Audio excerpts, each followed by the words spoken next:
Lepo pozdravljeni in dobrodošli na današnji predstavitvi Svetovne mreže Univerze v Ljubljani z naslovom Evropsko sodišče za človekove pravice od poravnav do izvršitve.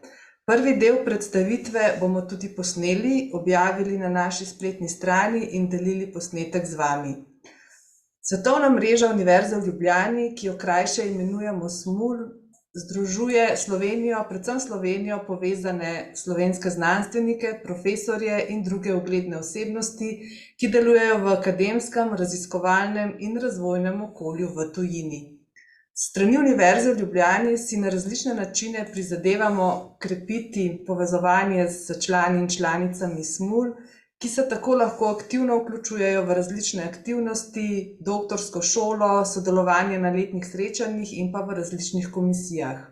Prav tako pa si želimo tudi vzpostaviti neposreden stik med člani in članicami SMUL ter študenti in študentkami in zaposlenimi na Univerzi v Ljubljani, zato vas vabimo k ogledu spletne strani SMUL, kjer lahko najdete več informacij o mreži in možnostih sodelovanja.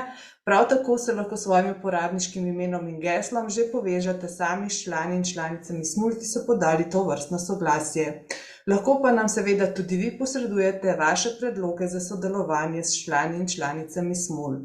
Sedaj pa besedo predajam doktorici Klementini von Tacer, predsednici Svetovne mreže Univerze v Ljubljani, ki deluje na Veterinarski fakulteti Tehnične univerze v Teksasu in bo v nadaljevanju tudi vodila in povezovala dogodek.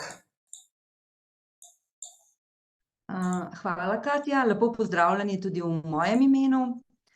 Kot rečeno, sem Klementina von Tacer, trenutna predsednica SMUL-a in se vam javljam iz Amarilla na severu Teksasa, kjer sem profesorica in raziskovalka na področju reprodukcijske biologije in raka na Texas Tech University School of Veterinary Medicine. Kljub temu, da moje raziskovalno področje je popolnoma drugačno kot današnje, sem zelo počaščena, da lahko predstavim današnji govorki in z navdušenjem pričakujem njuno predavanje. Profesorica Veronika Fik-Fak je profesorica mednarodnega prava in človekovih pravic na University College v Londonu. Pred tem je predavala na univerzah v Kopenhagnu in v Cambridgeu. Diplomirala pa je na Pravni fakulteti Univerze v Ljubljani in je magistrirala in doktorirala potem na Univerzi v Oxfordu. V sklopu svoje kariere je delala na Mednarodnem sodišču v Hagu, na Evropskem sodišču za človekove pravice v Strasbourgu in pri UNESCO v Parizu. Njeni raziskovalni interesi so na področju javnega prava, človekovih pravic in mednarodnega prava. Veronika je trenutno zadolžena za evropski projekt Human Rights Nudge na temo, kako Evropsko sodišče za človekove pravice dodeljuje pravna sredstva za kršitev človekovih pravic. V predavanju bo predstavila rezultate te raziskave. Njen naslednji projekt, ki ga bo spet financiral Evropski raziskovalni svet, za kar iskreno čestitam, se osredotoča na pravico dostopa do mednarodnih sodišč. In danes prvič imamo pri naših predavanjih tudi mlajšo članico njene skupine, njeno doktorsko študentko, magistro Ulo Aleksandro Kos, ki je doktorska kandidatka na Pravni fakulteti Univerze v Kopenhagnu, kjer v okviru evropskega projekta Human Rights Nudge pri profesor dr. Fik-Fak raziskuje prakse spoštovanja in upiranja spoštovanju sodb Evropskega sodišča za človekove pravice strani držav Srednje in Vzhodne Evrope. Magistrski študij je na področju mednarodnega prava zaključila ravno tako kot njena mentorica na Pravni fakulteti Univerze v Ljubljani. Oziroma, njena mentorica ni magistrirala na Pravni fakulteti, ampak je diplomirala. Torej, obe izhajata originalno iz Pravne fakultete Univerze v Ljubljani. Tako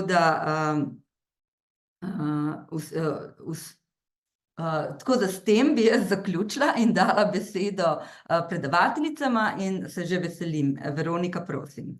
Najlepša hvala, Klementina, za predstavitev in najlepša hvala SMUL-u za povabilo. Midve sva obe veseli, da lahko danes predstaviva delne rezultate našega projekta, ki ga vodim že 5 let. Se pravi, projekt, ki, kot sem rekla, kot je bilo rečeno, ga financira Evropski raziskovalni sklad, je osredotočen na razumevanje, kdaj države spremenijo svoje prakse in izvršijo obsodilne sodbe Evropskega sodišča za človekove pravice. Se pravi, znanstveniki na področju političnih znanosti in mednarodnih odnosov poudarjajo, da so države pripravljene spremeniti svoje obnašanje predvsem, ko jim je to v nekem interesu, se pravi, ko imajo od tega nek dobiček ali dobijo neke plus točke, recimo, da se jim zviša njihov mednarodni ugled, ali ker si želijo biti vidni kot zgledni partnerji neke organizacije, ali pa na drugi strani, ko se želijo izogniti ekonomskim sankcijam ali kritikam drugih držav. V našem projektu pristopamo k vprašanju malo drugače in nas zanima predvsem, kako države odreagirajo na specifične ukaze Evropskega sodišča, torej kako odreagirajo na različna pravna sredstva oziroma, ko se temu reče v mednarodnem pravu, na reparacije. O reparacijah se zdaj veliko govori predvsem v kontekstu klimatskih sprememb, v kontekstu vojne v Ukrajini in kar se tiče zgodovinskega zasužnjevanja določenih skupin ljudi. V tej predstavitvi bova skupaj z magistro Kos predstavili del naših rezultatov. Predvsem si pa želiva pokazati, kako so reakcije držav na sodbe, obsodilne sodbe Evropskega sodišča za človekove pravice, odvisne tudi od tega, kako z državo komunicira sodišče samo. Pa naj gre za specifični jezik, ki ga uporablja, ali pa tudi za to, da državam dovoli poravnave. Se pravi, Evropsko sodišče za človekove pravice je odgovorno za varovanje človekovih pravic na področju Sveta Evrope. In tukaj na tej slikci, na tem zemljevidu, vidite 47 članic Sveta Evrope, kakršen je bil primer do leta 2022, ko pride zaradi vojne v Ukrajini in napada Rusije na Ukrajino, pride do izključitve Rusije in danes Svet Evrope šteje samo 46 članic. In naloga sodišča v tem kontekstu tega teritorija je, da odloča o primerih posameznikov, ki zatrjujejo, da so jim bile kršene človekove pravice in ki se na sodišče obrnejo potem, ko so izkoristili vsa pravna sredstva, domača pravna sredstva, kar pomeni, da so se obrnili pred vsako sodišče doma, ki jim je na voljo, in da so svojo pritožbo preizkusili najprej doma. Ko se potem enkrat, se pravi, posamezniki obrnejo na sodišče in sodišče, tukaj imate, se pravi, oblaček kort, ko sodišče o tem primeru odloči, sodišče bo izdalo sodbo in v sodbi bo odločilo, kakšna odškodnina se posamezniku določi oziroma mu pripada, in v določenih primerih tudi posamezniku naroči državi, da mora sprejeti specifične ukrepe oziroma reparacije, da se pravi, situacija doma popravi. Ko država to sodbo prejme, mora potem doma uskladiti in koordinirati različne domače organe, da se skupaj ugotovi, kako se bo ta sodba izvršila. Se pravi, kakšni ukrepi so potrebni, kakšni bodo zadostovali, da se izpolni dolžnosti, ki izhajajo iz sodbe. In bom dala en primer. Recimo, veliko odločitev sodišča oziroma veliko pritožb, ki pride pri sodišče, prihaja s strani zapornikov, ki živijo v slabih pogojih. A gre za zapore, ki so umazani, ali pa recimo imajo zaporniki v takih zaporih zelo malo prostora. Po pravu mora imeti vsak zapornik zase 4 kvadratne metre prostora. In ko pride recimo do kršitev teh pravil, sodišče posamezniku določi odškodnino. Ampak poleg tega sodišče tudi pričakuje od same države in recimo tudi od Slovenije, da bo predlagalo določene ukrepe, da se problem za zapornike razreši. In ti ukrepi so lahko zelo različni, v bistvu so zelo konkretni.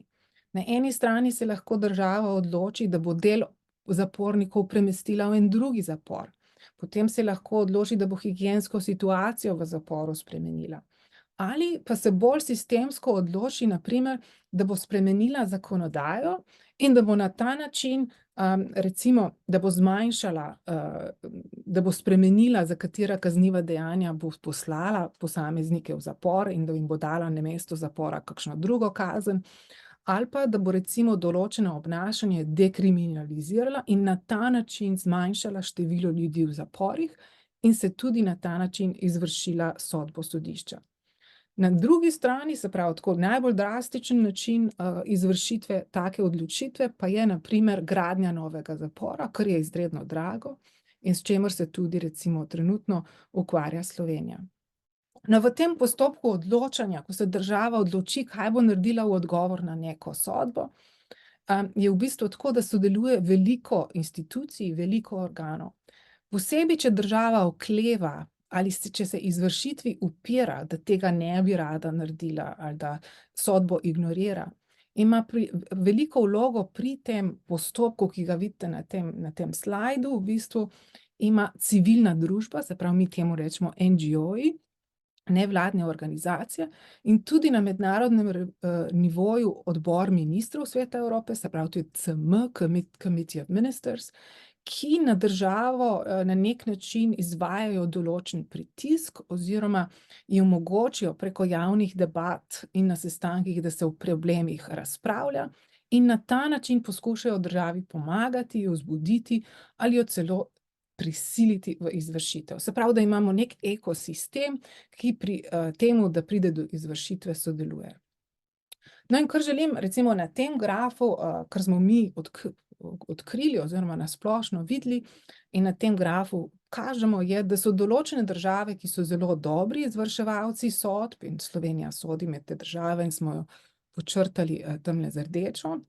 So pa določene države, ki manj kot 50% obsodilnih sodb izvršijo. In to so recimo Azerbajdžan, Albanija, Moldova, Gruzija, Ukrajina, Madžarska in druge. In velikokrat, vsaj v naših krogih, se recimo države razdeli med tiste države, ki se jim reče stare demokracije, to so države, ki so bile del Sveta Evrope že od 50 let. In te imate tukaj na slajdu na levi strani, medtem ko so države, ki so se pridružile Svetu Evrope po 90. letu, potem ko postanejo nove demokracije, so države, ki imajo ponavadi večje sistemske probleme in ki tudi zaradi tega manj izvršujejo obsodilne sodbe Evropskega sodišča za človekove pravice. Kot vidite, še enkrat tukaj Slovenija zelo dobra, vzorna izvrševalka obsodilnih sodb Evropskega sodišča, seveda pa so določeni problemi tudi pri nas, kot v primeru izbrisanih, recimo v primeru zakompliciranih sodb, kot so Dolenc, kjer nam preprosto rabimo več časa, da lahko dobimo denar ali da lahko zagotovimo določeno podporo, da pride do izvrševanja sodbe. Večina literature, se pravi, literature, ki smo jo mi pogledali, ko govori o izvrševanju sodb, pokaže, da so države, ki so zelo dobre izvrševalke sodb, tiste, ki imajo višji indeks vladavine prava. Kaj to pomeni? Da gre v bistvu za tiste države, ki svojo sodno vejo oblasti zelo dobro spoštujejo, ki imajo pravo za vrednoto in take so tudi boljše izvrševalke kot tiste, ki imajo nižji indeks. Druge raziskave kažejo, da je izvrševanje sodb odvisno od tega, kdo je v tistem trenutku na oblasti. Se pravi, demokratski voditelji imajo ponavadi ugled države za vrednoto in zato prihaja do hitrega izvrševanja. Medtem ko avtokratski voditelji kot Putin in Orban pa se izvrševanju upirajo. In za nas je bilo vprašanje, ko smo pogledali to literaturo, a je to res vse, kar lahko rečemo o izvrševanju in o obnašanju držav. A je to cela zgodba? In v naslednjih slajdih bi radi predstavili skupaj z Ulo 3 odkritja naše ekipe, ki sliko, ki sem jo zarisala, zakomplicirajo. No, in ta prva v bistvu odkritje, ki smo ga v zadnjih 5 letih videli, je to, da izvrševanje sodb variira skozi čas. To pomeni, da so določeni dogodki in spremembe, ki vplivajo na to, koliko sodb se bo v kateremkoli letu izvršilo in da v bistvu govorimo o valovanju. Odkar sodišče deluje, recimo tam okoli leta 1980 naprej, se je procent izvrševanja sodb veliko spreminjal in to vidite na tem grafu. Recimo med leti 1980 tam do 90 je bilo v bistvu okvirno taka normalna cifra med 60 in 80% vseh sodb. Vendar pa recimo leta 90, ko se Svetu Evrope pridružijo nove članice iz vzhodne in centralne Evrope, pride do hudega padca, ki ga vidite na grafu, v izvrševanje.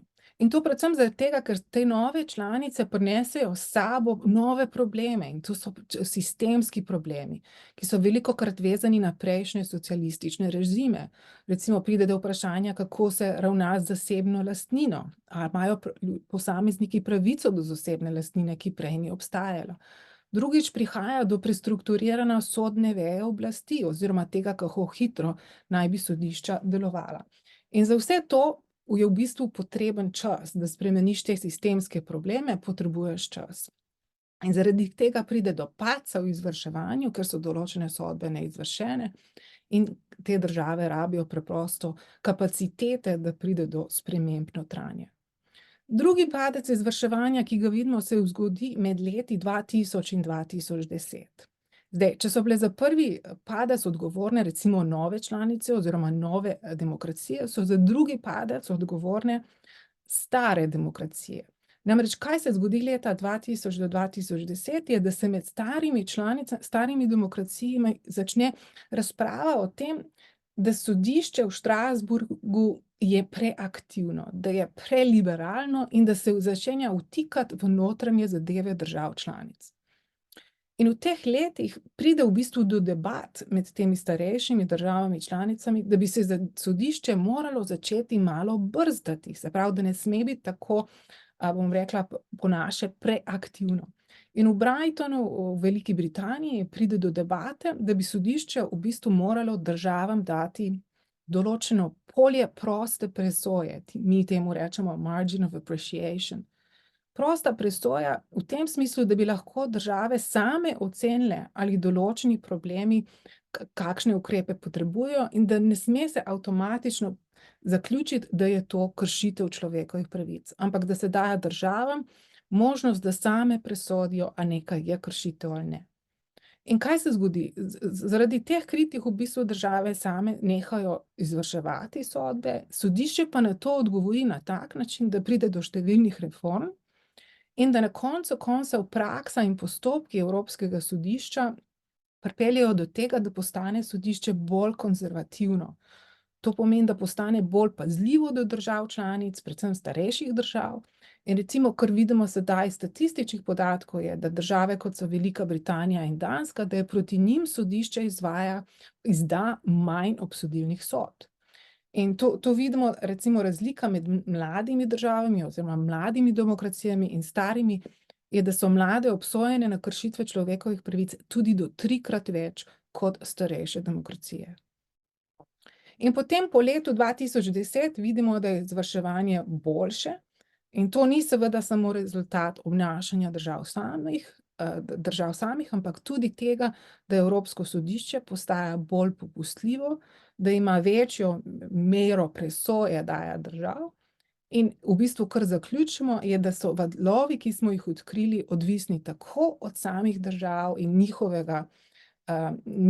tega, kako vrednotijo človekove pravice, ampak tudi od odzivov samega sodišča na kritike držav članic. To je naše prvo odkritje. Se pravi, drugi rezultat naše raziskave, za katerega smo tudi dobili nagrado Mednarodne zveze za javno in ustavno pravo, razkrije prakso sodišča, o kateri se pred našo objavo ni veliko vedelo. In gre za vprašanje poravnav in zaradi tega sem tudi tukaj dala na slikco 2 prijateljski rokici. Poravnave so na področju človekovih pravic zelo čudna zadeva. In zakaj čudna? Se pravi, jaz sem sigurna, da o poravnavah vsi vemo veliko in da razmišljamo o poravnavah, kakor kaj se boš v bistvu s sosedom zmenil tako prijateljsko. V resnici pa na področju človekovih pravic, kjer se ljudje pritožujejo, da so jim bile kršene njihove pravice in da so se morali, preden pridejo na Evropsko sodišče, obrniti na 2 do 3 stopnji pred domačimi sodišči, torej da so 6 do 7 let trpeli pred domačimi sodišči, preden se obrnejo na sodišče v Strasbourgu. Jaz mislim, da je težko pričakovati, da boš po takem trpljenju in taki vztrajnosti bil pripravljen v poravnavo svojega primera. In če si že toliko vztrajal, bi pričakoval, in to smo tudi od žrtev posameznikov, ki se obrnejo v Strasbourg, slišali, je, da pričakuješ in da ti je pomembno, da nekdo sliši tvoj primer. Vendar kljub temu, kakšna je pozicija, se pravi posameznika, je resnica taka, da Evropsko sodišče za človekove pravice predvsem zaradi zastoja in zaradi velikega števila primerov poravnave aktivno promovira. V primerih, ko je skoraj gotovo, da je prišlo do kršitve, bo sodišče obe stranki spodbujalo k temu, da pride do poravnave in da se izplača nek znesek, ki bi žrtvi olajšal situacijo. V tem smislu želi sodišče zagotoviti, da posameznik dobi nek znesek, vendar je pomembno poudariti, da ta znesek, da ne moramo temu znesku reči odškodnina, ker ni prišlo do sodbe. Tudi ko pride do te poravnave, ni nikjer nekega obsodilnega ukrepa in nobenega drugega zahtevka, da bi države uvedle kakršnokoli ukrepe v odgovor na to poravnavo. In nenazadnje poravnave se ne šteje kot kršitve strani države, čeprav to so. Kaj to pomeni? Se pravi, na tem grafu pokažemo, da v bistvu število kršitev, samih kršitev iz leta v leto raste. In največji, se pravi, skok oziroma največ kršitev vidimo v letu 2010, potem začnejo primeri sicer malo padati, ampak na leto Evropsko sodišče izda od 1200 do 1400 sodb. Če k temu prištejemo še poravnave, torej primere, v katerih je prišlo do dogovora med strankami, da se plača znesek in da ne pride do obsodilne sodbe, potem je slika sledeča. Kar vidimo iz tega grafa, je, da če dodamo k številu kršitev še eno polovico tega, kar smo imeli prej, dobimo v bistvu skoraj 2400 do 2200 potencialnih obsodilnih sodb na leto. In zakaj je ta slika pomembna? In mi tukaj govorimo o eni črni luknji, za katero noben ne ve. V bistvu, rdeči tel je takšen, da se ne ve, da se zanj prvič ne ve. Se pravi, problem, ki ga postavlja, je, da je ta črna luknja v resnici taka, da to so primeri, v katerih ne pride do sistemskih popravkov. Torej, se pravi, ne pride do nobenega ukrepa, ki bi kršitve v bodoče preprečil, ampak kršitve se še naprej nadaljujejo. Poravnave drugič omogočajo državam, da probleme ignorirajo, da v bistvu jih pometejo pod tepih. In ker statistike o poravnavah niso objavljene in se ne upoštevajo, recimo, ko se želi neka država pridružiti Evropski uniji, se o teh poravnavah ne govori. Mi zaradi tega govorimo o tem rdečem delu kot o črni luknji kršitev človekovih pravic, se pravi, o kršitvah, ki se dogajajo, vendar nihče zanje ne ve. Ali zaradi tega, ker noče vedeti, to je sodišče in države, ali pa zaradi tega, ker se o njih ne govori, to je javnost. In kar smo v naši analizi naredili, je, da smo v bistvu rekonstruirali primer poravnave. In skozi eksperimente smo pokazali, da je sam postopek sestavljen na tak način, da velikokrat posameznika, se pravi žrtev, prisili v to, da sprejme ponudbo države, ne glede na to, kakšna ponudba to je. In pokazali smo, da določene države to institucijo poravnav uporabljajo strateško, da se izognejo sodbam sodišča. Predvsem sodbam, ki bi od njih zahtevala sistemske spremembe. In tukaj govorimo o državah, kot so Srbija, Črna Gora in druge, katere so trenutno v postopku pridruževanja Evropski uniji in katerim se gleda pod prste v bistvu po tem postopku, ali izvršujejo sodbe Evropskega sodišča. Take države po naših podatkih poravnajo več kot 50% vseh pritožb, ki so proti njim vložene. In magister Kos bo sedaj na primeru Madžarske pokazala, kako določene države uporabljajo ta institut poravnav strateško, da se izognejo samim sodbam. Hvala lepa. Najprej hvala, da imam tole priložnost predstaviti in pa za besedo. Torej, jaz bi najprej, preden se začnemo ukvarjati sploh s konkretnim vprašanjem izvršitve sodb in poravnav na Madžarskem, bi rada izpostavila, zakaj smo sploh izbrali Madžarsko kot primer, ki ga študiramo v naši raziskavi. In odgovor je to, da predvsem zato, ker je v tej državi lepo viden kontrast med obnašanjem pred in po menjavi oblasti. Ima v bistvu tako izrazito različen pogled na človekove pravice in mednarodna sodišča oziroma mednarodne institucije. Hkrati pa, zato ker ta situacija, ker je bila ta sprememba oblasti na Madžarskem, se je zgodila že leta 2010, ko je šla ta država v bistvu nekako iz liberalne demokracije v iliberalno demokracijo.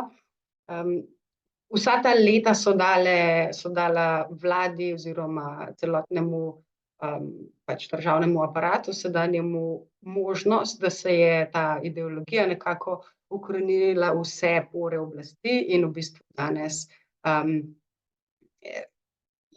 predstavlja zelo lepo študijo, kaj se zgodi, ko se pride taka oseba oziroma osebnost na oblast. To je prva stvar. Druga pa, ki bi jo rada omenila, so v bistvu trije prelomni dogodki v zgodovini Madžarske oziroma njenega sodelovanja z sistemom ESČP, ki so se mi zdeli oziroma ki so v naši raziskavi se izkazali za zelo pomembne in so tudi potem vplivali na to, kako se Madžarska obnaša, če lahko tako rečemo, pred sodiščem.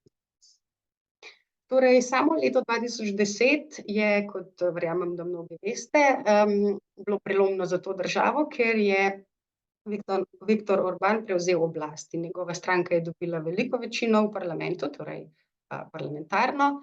Ta se je potem potrjevala čisto na vsakih volitvah od takrat in v bistvu tudi pred kratkim na zadnjih volitvah. Taka večina pa predvsem pomeni, da lahko zelo hitro in po lastnih željah stranka spreminja zakone in navsezadnje celo ustavo, kar se je na koncu tudi leta 2012 tudi zgodilo na Madžarskem. Se pravi, po Orbanovih besedah je to ustanovilo in tudi nekako usidralo v ustavo tako imenovano iliberalno demokracijo in ta besedna zveza je danes zelo odmevna, se mi zdi, in se je potem tudi obdržala in se na splošno začne uporabljati za opis te strategije vladanja Orbana na Madžarskem. Pravzaprav pa pomeni, da gre za neko zelo konzervativno vlado, ki nekako temelji na sovražnosti, če lahko rečemo v skrajni fazi, proti mednarodnim institucijam, ki predstavljajo neko zahodno željo po prevladi nad madžarskim narodom, ter seveda proti manjšinam, kot so denimo migranti ali pripadniki romskih skupnosti ali pripadniki LGBTQ+ skupnosti in pa seveda tistih, ki poskušajo take skupnosti, te manjšine zaščititi. To je torej en pomemben dogodek. Potem drugi dogodek, ki se je izkazal za v bistvu nekako prelomnega za našo raziskavo, je ta sprememba državnega ustroja na Madžarskem in gre predvsem za vzpostavitev Orbanovega kabineta, se pravi tega kabineta premierja in pa centralizacije državnih institucij v tem organu, ki je potem seveda vodila menjavo kadrov na drugih ministrstvih in podobno. In v zvezi s tem smo na projektu opazili, in to lahko tudi vidite na tej sliki, se pravi nek manjši izsek tega, kar bom potem kasneje bolj podrobno opisala, je, da so nekateri organi, ki so bili oziroma ki so se izkazali za zelo pomembne pri izvršitvi oziroma izvrševanju sodb ESČP na Madžarskem, so skozi leta oziroma po letu 2010 izgubili pomembnost, se pravi, mi temu rečemo centralnost v tej mreži vseh akterjev, ki so sodelovali oziroma ki smo jih našli, identificirali kot pomembne za implementacijo sodb. In idealno delovanje takih akterjev, takih organov, in tudi na Madžarskem se je to dogajalo, denimo prikazuje ta slika, tukaj vidite Human Rights Department, gre v bistvu za nek oddelek za človekove pravice na madžarskem ministrstvu za pravosodje. Za tiste, ki se spoznate tudi v Sloveniji, imamo tako imenovano v bistvu projektno skupino na Ministrstvu za pravosodje, ki se ukvarja s to koordinacijo implementacije. Torej gre za neko skupino ljudi ali posameznika, ki potem, ko sodba pride v državni, se pravi v domači sistem, poskrbi za to, da se aktivirajo razni drugi akterji, druga ministrstva, drugi ljudje konkretno, ki lahko poskrbijo za to, da se potem sprejmejo ustrezni ukrepi. Kakorkoli, no, mi smo opazili, da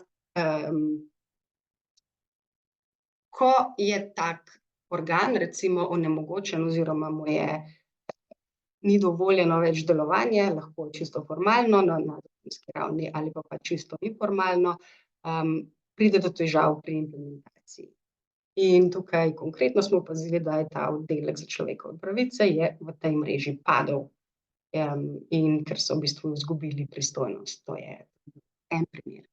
Drugi primer, ki smo ga potem opazili, je tudi, da so madžarski neodvisni sodni organi padli po pomembnosti in so bili nadomeščeni z organi, ki so bodisi vlada sama ali pa so neposredno povezani z vlado oziroma jih vodi parlament, se pravi, voli parlament.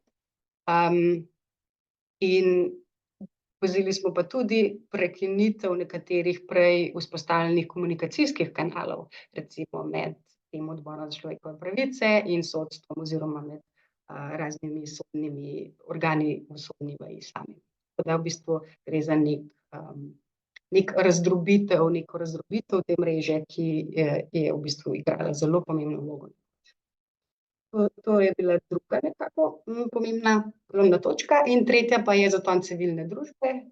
O tem tudi verjamem, da ste veliko že slišali. Civilna družba je načeloma zelo dober partner mednarodnih institucij, se lahko v bistvu zelo dobro in iz prve roke poroča, kaj se dogaja v katerikoli državi, na terenu torej, in seveda glasno opozarja tudi na nepravilnosti, če se te dogajajo. In tudi na Madžarskem je bilo do leta 2010-2012 tako. Mi smo izvedli serijo intervjujev z nevladnimi organizacijami in tudi drugimi pripadniki civilne družbe, kot so na primer akademiki. In ti intervjuji so nekako pokazali, da so te predvsem nevladne organizacije pred in celo malo po letu 2010 imele vzpostavljeno neko uspešno sodelovanje z državnimi organi. In bile so celo vabljene na razna posvetovanja, ko so se sprejemali zakoni, nekatere so celo prejemale določena finančna sredstva.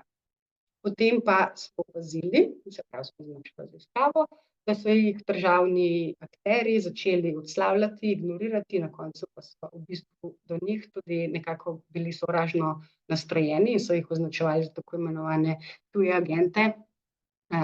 Sprejemali so se celo zakoni, ki so jih sankcionirali ali celo prepovedovali. In nekako leta 2017 so bili ti komunikacijski kanali čisto in vsa sodelovanja povezana s tem čisto prekinjena. Podobno, mogoče ste slišali, se je zgodilo tudi s Centralno Evropsko univerzo, ki se je mogla preseliti iz Budimpešte, in pa številnimi intelektualci, akademiki, profesorji, ki so vsi zapustili Madžarsko. Tako, to gre na kratko o madžarski zgodovini. Rada bi vam pa zdaj pokazala, kakšne so dejanske razsežnosti tega, da ukinemo določene akterje, ki so ključni za implementacijo sodb. Saj je pač ta njihova celotna mreža, ko so prisotni in delujoči vsi, zelo obširna. In zdaj bi prosila za naslednjo. Kar vidite na tej sliki, so vsi akterji, ki smo jih uspeli identificirati skozi leta vpletenosti Madžarske v ESČP sistem. Torej gre za akterje pred in po letu 2010, gre za vladne in nevladne, za domače in mednarodne akterje. In na primer, če vašo pozornost lahko usmerim na specifične krogce ali mehurčke, ta roza predstavlja mednarodne akterje, to sta odbor ministrov in sodišče samo. Potem imamo kot najbolj pomembnega centralen organ na Madžarskem je Human Rights Department, ki je tukaj še povezan z številnimi domačimi in mednarodnimi akterji. Potem imate tudi druge vladne organe in potem malo kasneje bom še govorila o teh nevladnih, ki so predstavljeni z modro barvo. Tako kot že omenjeno, vidite, da ima ta Human Rights Department eno vidnejših vlog in je povezan s številnimi akterji, tako da je v bistvu tudi zelo jasno, če ga odstranimo, izgubimo vse te povezave. Če rečemo drugače, in v bistvu v teoriji, no, če ga nadomestimo s kakšnim drugim organom, potem lahko ta tudi prevzame njegove in začne prežemati nekako te njegove funkcije. In naša raziskava potem naprej pokaže, in tega mogoče ne morete tukaj videti na tej sliki, ker potrebujemo, se pravi, neko globljo analizo in mogoče celo dinamični prikaz, kar smo tudi naredili v naši ekipi, da nekateri akterji padejo po centralnosti in pomembnosti, drugi pa pomembnost pridobivajo, to smo že tudi omenili, da prevzemajo njihove funkcije in ti organi so predvsem tisti, ki so povezani z vlado. En tak primer je čisto konkreten National Office for the Judiciary, to je državna pisarna za sodstvo, če dobesedno prevedem. In v tem konkretnem organu predsednika recimo voli parlament. Torej to vidimo z malo bolj poglobljeno analizo. Potem, kar tudi se mogoče ne da videti neposredno iz te slike, ampak je pokazala naša analiza, lahko vidimo, da na eni strani tudi obstaja odsotnost nekih povezav civilne družbe na Madžarskem, ki v bistvu niso samo nevladne organizacije, ampak so tudi drugi akterji in te povezave z vladnimi organi, ker je recimo zanimivo in zelo specifično za Madžarsko, ker recimo v Sloveniji pri nas imamo, če poznate časopis, recimo vodilni pravni časopis Pravna praksa, je zelo močno vpeta v tega na Madžarskem. Na drugi strani pa tudi lahko vidimo, kako se te nevladne organizacije, ki jim je danes odvzet dostop do kakršnihkoli informacij oziroma do sodelovanja, se aktivirajo potem kasneje v pomembnih primerih po letu 2010 in se obrnejo na mednarodni nivo. In v bistvu tam tkejo nove povezave, ki so jim doma zaprte.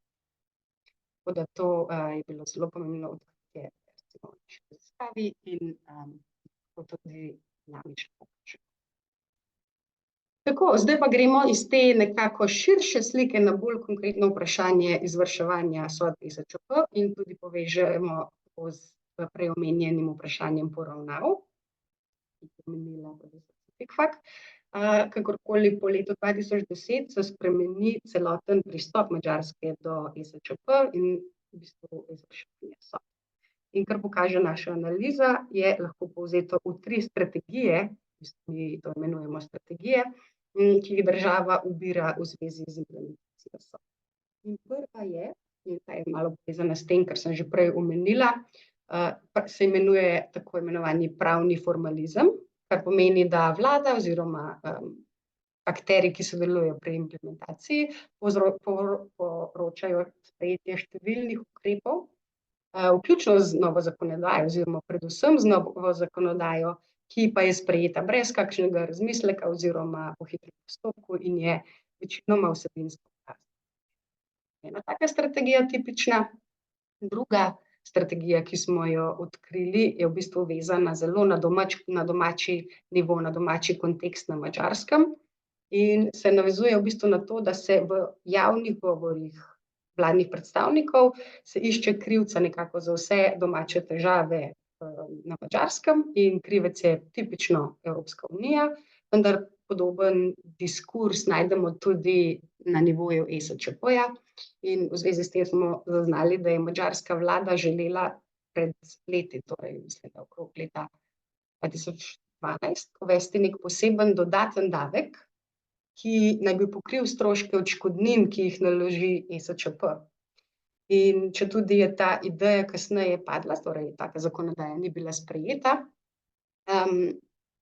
v primeru, da bi bila, bi neposredno prevalila breme obsodb torej na posameznika, torej na davkoplačevalca, ki bi za ta višji davek potem krivil ESČP, ki je v bistvu samo dosodilo to odškodnino, za katero je v bistvu za kršitvijo v ozadju je pa v bistvu država. torej bi prevalili neko krivdo, breme, kazali s prstom na ESČP. In to je recimo zelo tipična avtokratska strategija. In nazadnje, in končno smo v bistvu pri vprašanju poravnav in lahko se tudi ozrete na to sliko. Opazimo, da naraščajo poravnave, ki so tukaj prikazane z rdečo barvo, označeno tudi leto 2010, in kot vidite, je te rdeče barve vedno več po tem letu. Nadaljnja analiza pa pokaže, da je namen za temi poravnavami pravzaprav izogib, kot je tudi že dr. Fikfak omenila, obsodilnim sodbam, predvsem takim, ki bi lahko imele precedenčni učinek. In na podlagi naših podatkov lahko vidimo, da so bile pred letom 2010 sprejete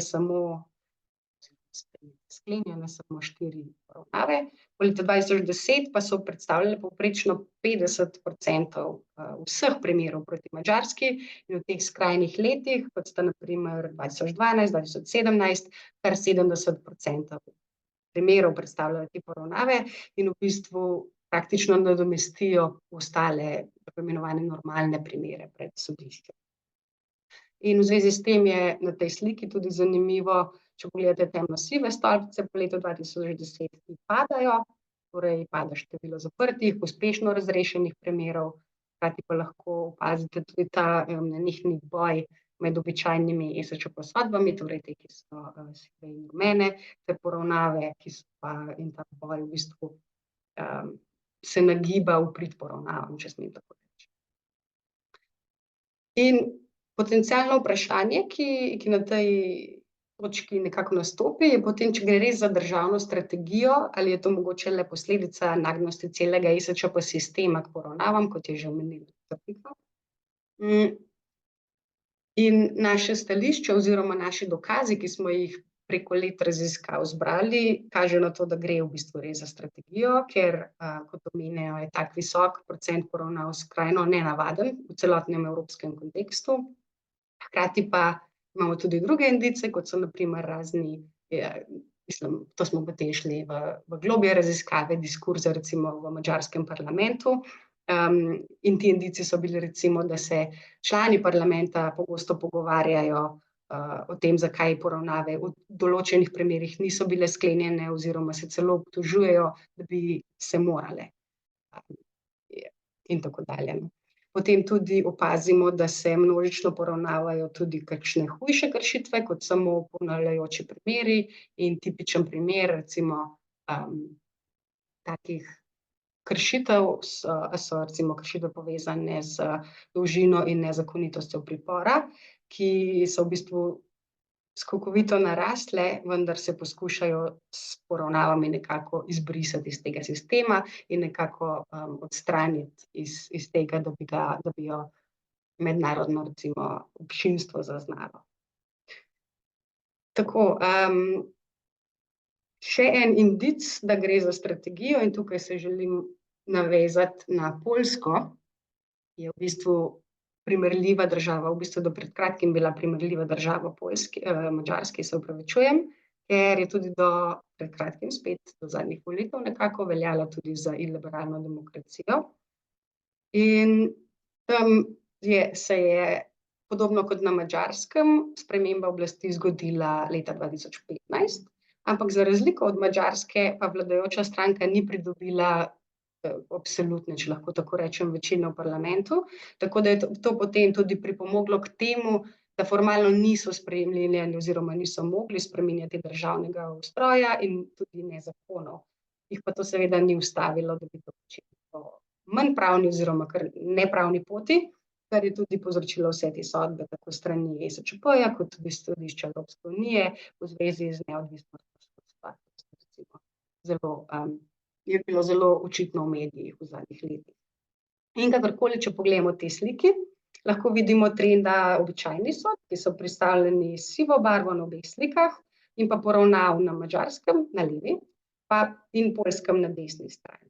In na levi strani, kjer je leto 2010 označeno z rdečo piko, so te poravnave izrazito narasle po letu 2010, o tem smo govorili prej, in pa običajne sodbe so se zmanjšale po letu.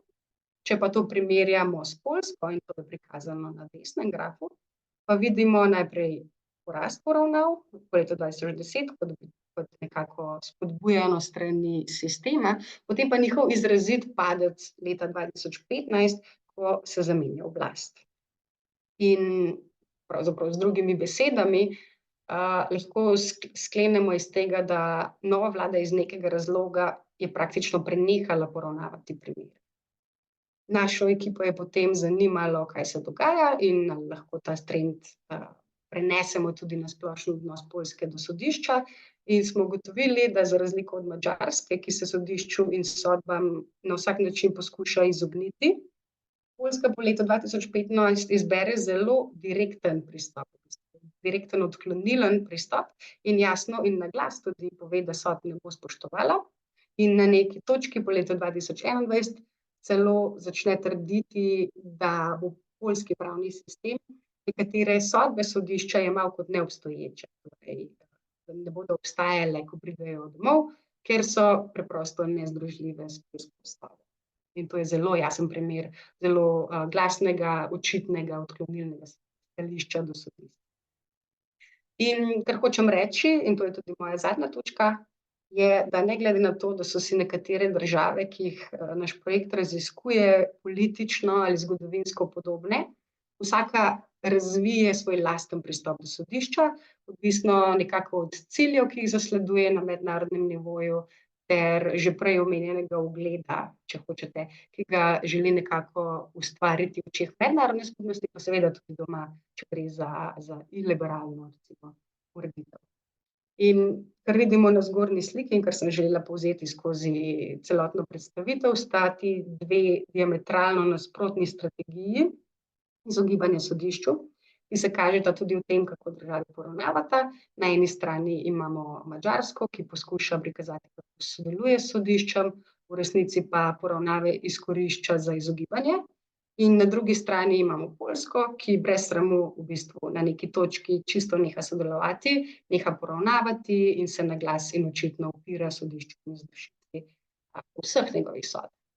Hkrati, in kar je v bistvu tudi zadnje odkritje našega projekta, je tudi vpliv tega, se pravi teh strategij na sam odziv sodišča in sistema, ki ti različne pristope do sodišča potem tudi različno obravnava. In če vzamem kar primer Madžarske in Poljske, recimo izmuzljiva Madžarska izziva veliko bolj prijazen nekako in abstrakten jezik oziroma prijaznejše pozive, naj sodbe bolje implementira, seveda strani SSP-ja, strani odbora ministrov, kot pa na nasprotnem bregu neposredno upirajoča se Poljska, kjer je pa ta pristop sodišča in odbor ministrov veliko strožji in bolj neposredno obsojajoč, občasno ji celo neposredno pove, kaj točno mora storiti, da določeno sodbo uspešno implementira. Tako da besedo nazaj predajam dr. Fikfak. Hvala. Se pravi, jaz bom samo še rekla tako, kaj je naš zaključek oziroma kaj so trenutno naša odkritja. Projekt traja še leto in pol. Tako da imamo še stvari na zalogi, ampak do zdaj, kar smo ugotovili, je v bistvu, da se izvrševanje obsodilnih sodb v povprečju zelo spreminja, da je odvisno od zunanjih dogodkov, ki se zgodijo, od pridružitve novih članic, od dogodkov, kot so vojna v Ukrajini, in od tega, katere države v določenem trenutku imajo moč, bom rekla, ali nek vpliv znotraj samega sveta Evrope.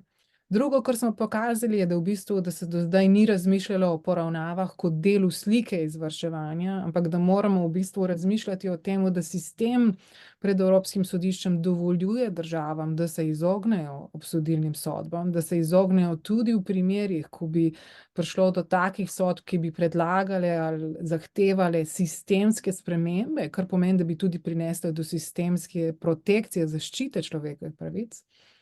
In da se pravi sam sistem trenutno omogoča poravnave, se pravi omogoča to izogibanje in da omogoča izogibanje tudi v primerih, ko posamezniki, in tukaj govorimo o individualnih žrtvah, se pravi posameznikih, ki se odpre na sodišče obrnejo, kljub temu, da oni nasprotujejo, do poravnav prihaja. In tretje, kar pokaže, se pravi, študija magistra Kosove, je, da strategije držav članic so različne.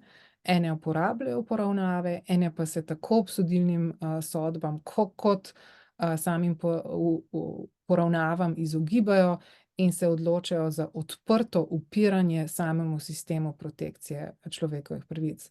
Glede na to, kar se vse politično dogaja po svetu Evrope in Evropski uniji, se bo ta zgodba nadaljevala. Mi dve sva pa poskušali v najini predstaviti v bistvu pokazati mehanizme in različne institute in na način, kateri jih uporabljajo tako države kot samo sodišče in na pogajanje, če lahko temu tako rečem, ki se med različnimi organi na svetovnem in domačem nivoju nekako dogaja. Tako da tukaj se bom ustavila in se bova ustavili in sva pripravljeni na vaša vprašanja. Najlepša hvala za pozornost. Prav lepo zahvala obema predavateljicama, se pravi doktorici Veroniki Fikfak in magistri Ulji Aleksandri Kos, za zelo zanimivo predstavitev in tudi čestitati za njuno delo. In tako kot je omenila Klementina, bi vas želela tudi povabiti na naše prihodnje predstavitve Svetovne mreže Univerze v Ljubljani. Zdaj naslednja predstavitev je predvidena že v začetku marca, in sicer 7.3. ob 14. uri, kjer bo predavateljica doktorica Barbara Breznik predstavila, kako spoznavanje in modeliranje ekosistemov tumorjev vodi do novih spoznanj o zdravljenju raka. In v bistvu napovednik predstavitve in tudi prijavnico lahko že najdete na naši spletni strani, se pravi na spletni strani Svetovne mreže Univerze v Ljubljani. Tako kot je Klementina omenila, bomo tudi ob zaključku mandatnega obdobja sedanjega vodstva SMUL, ki ga predstavljajo Klementina Fontacer, Mihaela Pavličev iz Univerze na Dunaju in pa Boštjan Kobe iz Univerze v Queenslandu, bomo organizirali konferenco SMUL, in sicer 7. oktobra. Tukaj samo malo poprave Klementine, ker smo se v bistvu zelo usklajevali glede termina. Bomo pa to konferenco posvetili odprti diskusiji o pomenu in vrednosti organiziranega in celotnega znanja Univerze v Ljubljani in v današnji družbi, in pa tudi o morebitnih spremembah in izboljšavah, njihovih prednostih in pa novih odgovornostih, ki jih moderni čas prinaša s seboj. Zdaj, s tem vprašanjem se sicer srečuje mednarodna skupnost, pri čemer pa so sami pristopi posameznih družb različni, in tako lahko Svetovna mreža Univerze v Ljubljani doprinese s tem, ker pač povezala člane iz tujine in domovine in tako doprinesla tudi k bolj široki diskusiji različnih pristopov. Prav tako tudi nameravamo v okviru konference organizirati okroglo mizo, ki pa jo bomo posvetili vprašanju na temo privabljanja slovenskih strokovnjakov k vrnitvi v Slovenijo in pa tudi, kakšne bi bile možnosti oziroma kako bi lahko zagotovili, da bodo svoje uspešno delo lahko nadaljevali tudi po vrnitvi v Slovenijo.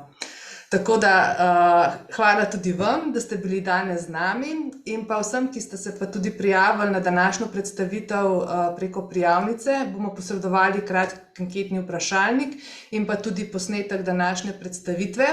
Bomo pa posnetek prav tako objavili tudi na naši spletni strani, kjer si pa lahko ogledate tudi vse pretekle predstavitve članov in članic Svetovne mreže Univerze v Ljubljani. Tako da želim vam lep preostanek dneva in upam, da se vidimo na prihodnjih predstavitvah SMUL.